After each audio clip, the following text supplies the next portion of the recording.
Hey guys, thank you so much for tuning into my channel.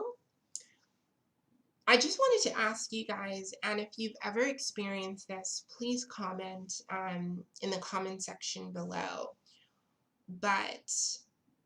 Or especially like y'all who've been on hormones and have had surgery, please tell me if you still feel this way.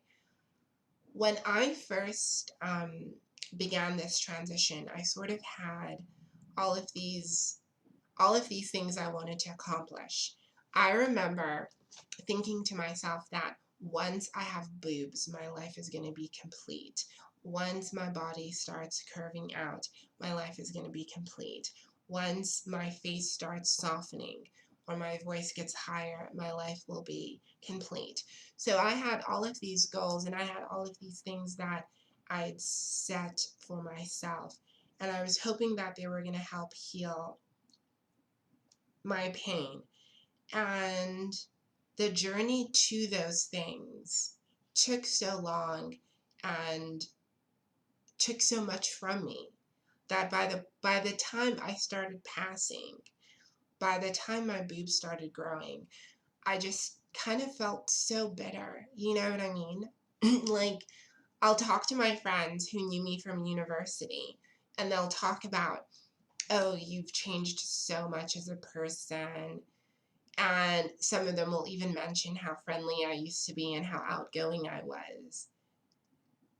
And, sometimes I feel like transitioning has taken that away from me. And it hasn't given me that much. You know what I mean? It's kind of like the payoff wasn't what I expected. And it got me thinking that, look, because I'm one of those people, I'm trans, this is what I was supposed to do. Even if it kills me, rather it kills me as Christabel than kills me as the person that I was. I'm one of those people that will never detransition. I don't care how hard it gets.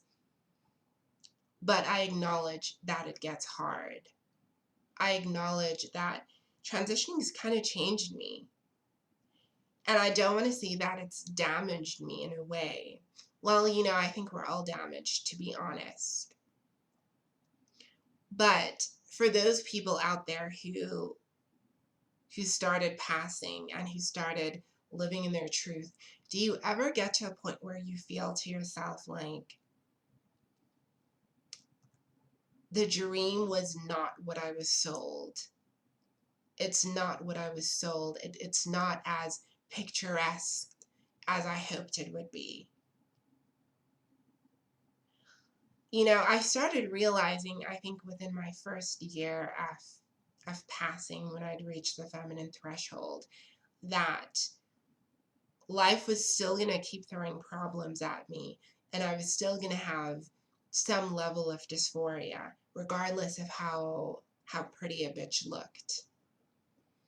And I realized that, surgery is not therapy. You know what I mean? Surgery is not therapy. And even though I'd reached the female threshold, I still have moments where I doubt myself.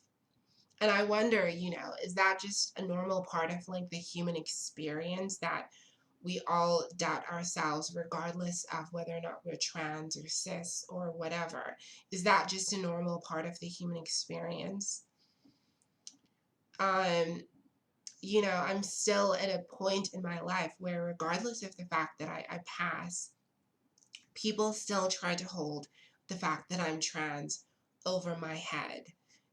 Some stupid people really try to do that. And it's just, it's kind of like, I wish people would let me breathe. I really wish society would have given me an opportunity to just have a moment to breathe. Because I went through having the worst gender dysphoria when I was living as a guy, hating myself, cutting myself, wanting to die every day, and experiencing, how people treat black men. You know how people treat people that are perceived as black men. People saw me with suspicion. They thought I was a thug. And I was treated so horribly. So, so horribly. And then I transitioned. And in the early stages of transitioning, instead of just being allowed an opportunity to enjoy being androgynous, to enjoy being non binary, instead of just being given a moment to sort of enjoy, yeah, like my process. Because I'm not going to lie, I look back at my old pictures, and even though I didn't pass, I just see beauty when I look at those pictures. I see someone who is exploring and having fun with their identity and evolving into something beautiful. But I kind of feel that was taken away. It was taken away by my own fears. It was taken away by my own dysphoria. And it was taken away by the horrible conservative university that I went to. And all of those judgmental people, they all came together and took my process of evolving away from me. And I was suddenly in a space, this undesignated place where I felt like I wasn't anything. I felt like I wasn't male or female. And I felt like I wasn't worth anything. And I stayed in that space for a long time, years even. And then I moved on to finally passing, like being read as female in every situation. And then when I started passing and I started realizing that people don't know, suddenly there were all of these people who felt that they could hold my transition over my head. There's so many people who, like, I had friends who literally would make jokes and be like, don't forget, I know your secret. And I'm just kind of like, I have a YouTube channel about transitioning. What secret are you talking about? I would encounter people at nightclubs who would try to hold it over my head, who would try to pass the secret around. And, you're left not understanding, like, is it that this person thinks they have some type of power over me? Because if they think they have power over me, I can easily take that power back because it's not something that can ever be taken from me. Or is it that they just want to feel important in that moment and they're using me as a way to get some type of attention? Either way, it left me feeling some type of way. It honestly left me feeling some type of way. And even though I'm happy that I'm myself and I'm proud of my accomplishments as a trans woman, and I realize that I'm perfect right now as I stand, ever expanding into more. But I acknowledge the fact that I am insecure. I'm still very insecure about a lot of things. I've mentioned this in, I think, one video before, but I really still struggle with colorism. I still struggle with feeling very insecure about how dark I am. I grew up in a family where my mom is a straight up colorist. My sister is a colorist, and my community there was very, very colorist. And, I experience a lot of negativity because I'm dark skinned. And it's kind of crazy because even now that I'm like transitioned and living in a different city, I realize that some people don't want to date me because I'm a dark-skinned black woman. If I were a lighter-skinned black woman or even a mixed woman, I know that some of those guys that I'm kind of interested in would date me no problem in a heartbeat. But they kind of will look at me and they'll look at dark skin and associate dark skin with masculinity, with being some type of like dominatrix mistress. They'll associate it with all of these negative stereotypes that I'm not gonna repeat on my channel because this is a place of love. But they'll say all of these things, and it just kind of makes you feel terrible, or it kind of makes me feel terrible. You know, I even joke to my friends. I'm like, oh, my type is, I'm not my type's type. My type does not like me. But it hurts, you know, like I laugh through it, but it definitely hurts. And it's something that I try to work through every day. Now, I try not to focus on my insecurities because I feel like you can have a rich and fulfilled life and still have insecurities. You know, you can still have happiness and still have things that you're insecure about. And my skin color is just one of those things, you know. Yeah, I'm insecure about the fact that I'm dark skinned, and I'm insecure because I live in an extremely racist and colorist city. But I try to not focus on it. I try to focus on what is good about me. Like, I have a beautiful smile, and I think I have such a pure heart, and I try to focus on that. And I low-key kind of think I'm sexy. You know what I mean? So I have insecurities. I definitely have insecurities, but I try not to beat myself up. I try to give myself love and compassion, you know.